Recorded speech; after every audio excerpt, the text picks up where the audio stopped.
Hello, welcome to PatientPoint. We are so excited to have you join our community. Our goal is to make the installation process of your PatientPoint screens as simple and efficient as possible for you. Let's take a quick look at what you can expect next. You'll want to plan to be on site the day of installation.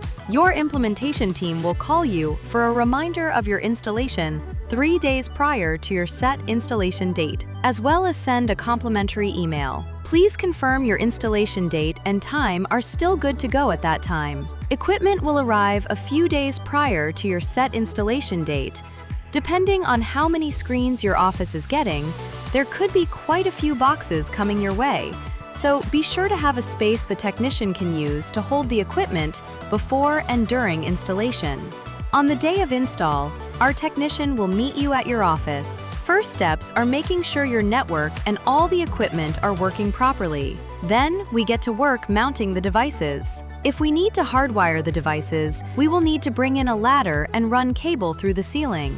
No need to worry though, our technicians know the importance of respecting the privacy and space of your providers and patients.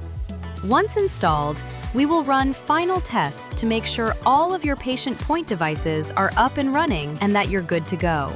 All dust and debris will be properly cleaned up and remaining packaging will be disposed of, so you're able to quickly get back to doing what you do best, caring for your patients.